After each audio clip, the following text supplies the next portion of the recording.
Welcome to the Shock Your Potential podcast, where we focus on creating positive, productive, and profitable workplaces. I am your host, Michael Sherlock. I am a leadership and sales expert, best known for being serious about business, despite what you may think by my appearance of often very colorful hair and sometimes crazy shoes. My guests bring a wealth of information that will support your career and your business, along with many pearls of wisdom to support balance in your personal and professional lives. Listen in as I have another amazing conversation with a guest who will certainly shock your potential.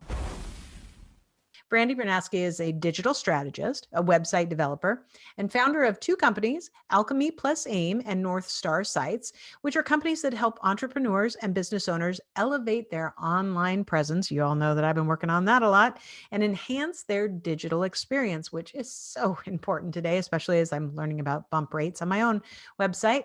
And she's an advocate for using technology in ways that not just enhance, but humanize and connect people, and also to serve them, to help them do some things that maybe we should all do, like maybe ask some deeper philosophical questions. Her team has worked with thought leaders like Brene Brown, Laverne Cox, Judy Smith, Kate Northrup. Wow, goodness gracious. She has worked with a lot of notable change makers since 2013. She also says that she's a natural connector and business matchmaker. I love it. So Brandi, thank you so much for joining me today. Thank you so much for having me here today, Michael. I'm really excited to chat with you. I am too. You've got quite an impressive background. I hit just some of the highlights, but tell us a little bit more about you and your businesses and how you help your clients to shock their potential.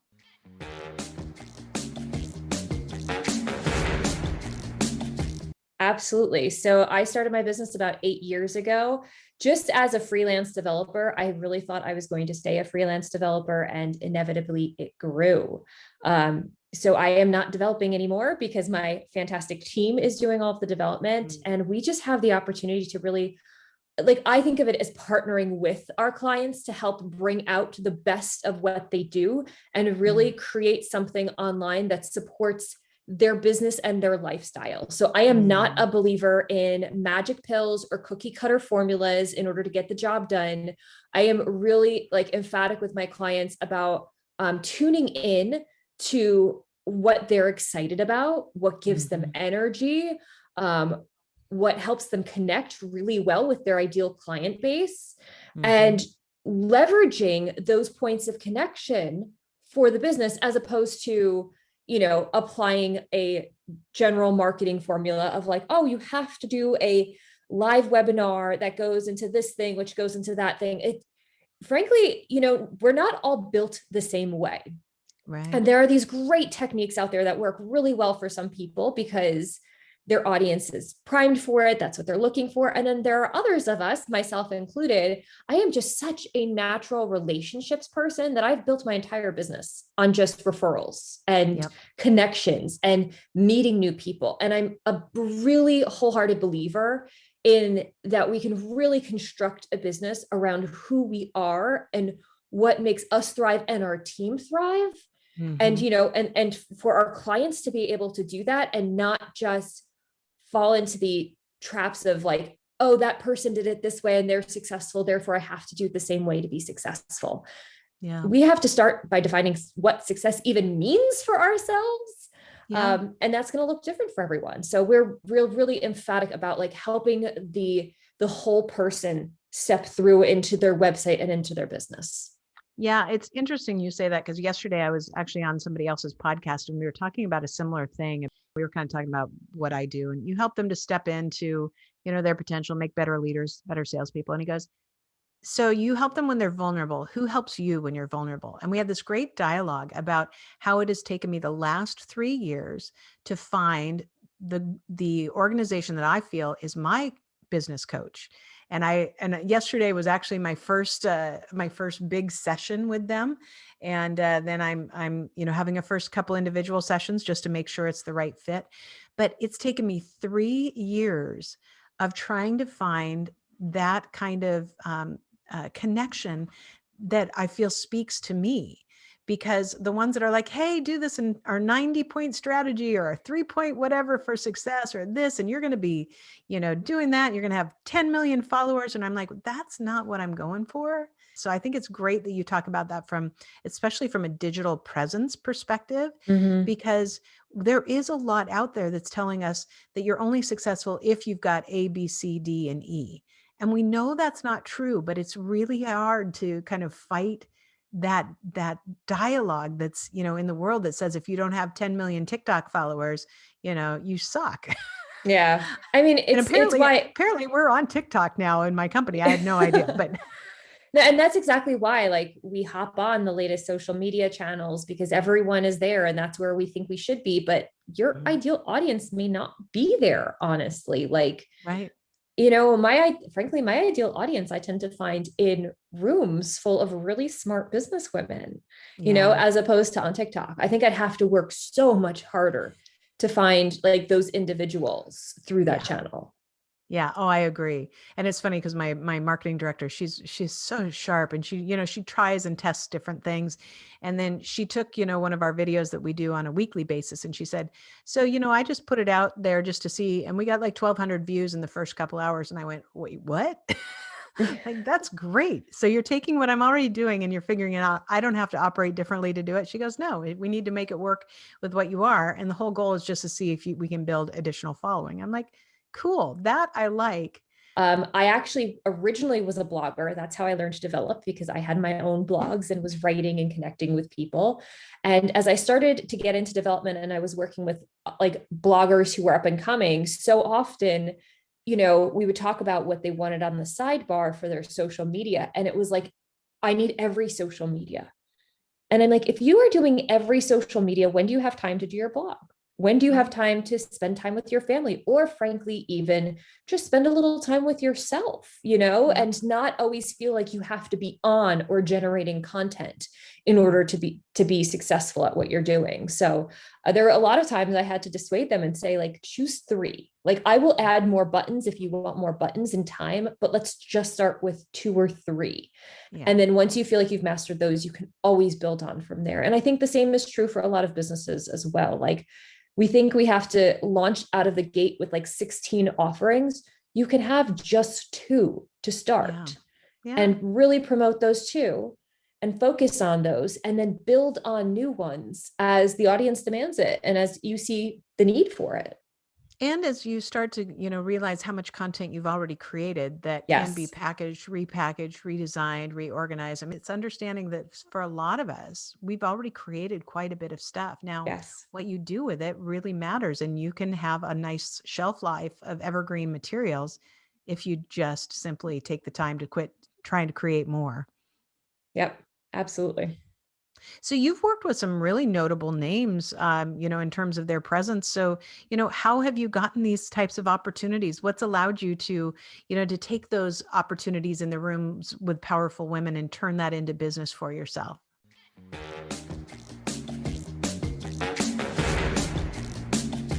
I mean, honestly, I first and foremost am just a human being with everyone. So some of my biggest clients have come as referrals from people I have known in spaces that weren't necessarily related at all to Mhm. website development. Um, I had one very large client come through a connection that I had made probably like 4 or 5 years before that time, even when we met at a blogging conference and started connecting about food justice issues. And then we stayed in touch, and she eventually found out that I was, developing websites and connected me with a client, and it kind of went from there. So that's for me, like, I just try to be a human being with people. And my first goal, like, I never ever have a goal to sell anyone anything. Like, Mhm. it's even on a sales call, my goal is not to sell people things. It's really just to understand what they need and really help them get what that is. And very often, yes, that does mean that they may work with me. Mhm. There are times I go into things and I don't think they're going to work with me. Like, I don't Uh-huh. think that's where we're going, and we end up going there. So I Yeah. just kind of like focus on, like, how can I help them? Who in my network can I connect them to for them to kind of get what they need? And if I can help them in that process, if there's something I can do with them, like if the need for the website arises, or new branding, or strategy, like I will make that offer, but it always comes from this place of service. And Yeah. that's, I think, really what has helped me kind of create the long-term relationships with people too, because I'm just looking for ways to support and help them. Yeah. And I think it's what I love about what you said too is something I try and teach everybody in sales is that, sales isn't about making a sale right now. Yes. Sales is about understanding when it is the right time, or if it's the right time, or even more importantly, when it's never going to be the right time, and making sure that you're clear that that's okay too. That, Mm-hmm. when you are just, having discovery calls and you're really discovering that it's okay sometimes to say, you know what, I love what you're trying to accomplish. I don't think I'm the one for you. But you know what? I do know some other people that are. And people are surprised by that when I've turned down business. But if it's not aligned with what we're doing, or I don't think I can give them what they deserve or need, then it's so much more beneficial to them and to me to help them find a better place and a better solution. Yeah, I always think of it as like you can let that go at that time because you're really forming the relationship with the person. And they remember, even the clients Yes. who may not book with us for one reason or another have referred clients our way Hmm. because they've thought we would be a great fit for them. And I think there's a lot to say for that overall. Yep, I agree without a doubt. I love what you're saying on so many levels, especially, just being human. I say that a lot. We're humans dealing with humans, which Mm-hmm. means it can be messy, it can be wonderful, it can be emotional, it can, be all those things. But at the end of the day, when we recognize that we come as humans dealing with humans, I think we get better outcomes, especially when we're leading people. Before we started taping, I was telling you that my whole team is out of Kenya, and it's been really interesting. I have not been there yet. I was supposed to go last November, and of course, little global pandemic got in the way of that. But it's been really interesting dealing with a team from Kenya because they have shared a lot of things with me after I, allowed them to kind of open up that they thought, really marked them as different. Like a lot of Kenyans are very, very private. They've been taught, do not let any of your personal life invade your work life. And I think I've helped them to understand, I think to one point that a lot of the US has been very similar as well. But what's interesting to me is even for the progress we've made, when I had my second COVID shot, when I had my first one, I hardly noticed. I went to bed early a few nights, in a row, and that was about it. This second one for 48 hours, man, this knocked me on my tuchus. And so I sent them a voice message and I said, hey, for any of you guys who haven't had your first or second, just let me know when you do it. Let's make sure we clear your calendar for the next day. I don't want you guys trying to feel this way. I found out most of my team has had their second one. And Oh my they're like, oh gosh. yeah, I felt horrible for, however long. I go, why didn't you tell me? But even though I thought I was doing great, I still missed the boat on that because clearly I had no idea how many of them had had it done and how many were knocked out like I was. They must have thought I was a wuss. There are some people who are just naturally a little bit more private and Yeah. just, again, just letting them know if something, I always tell my team, if something happens that needs your attention, please be there. Yeah.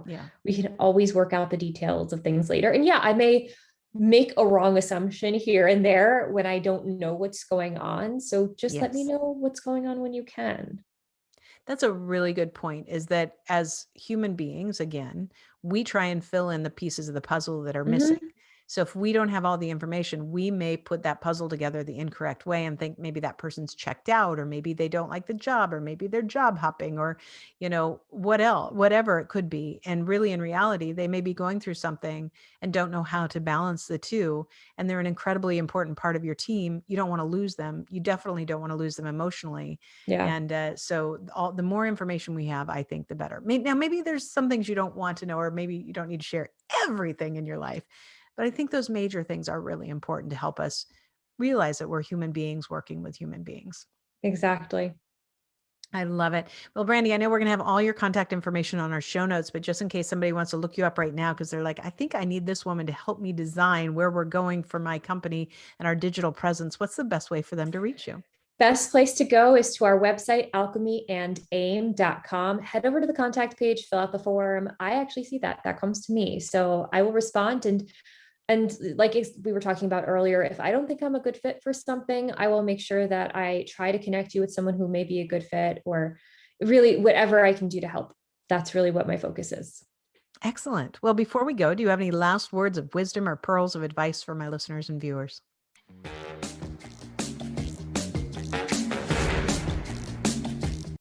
I mean, the biggest words of wisdom that I think I can provide people is just like, remember that you are an evolving human being.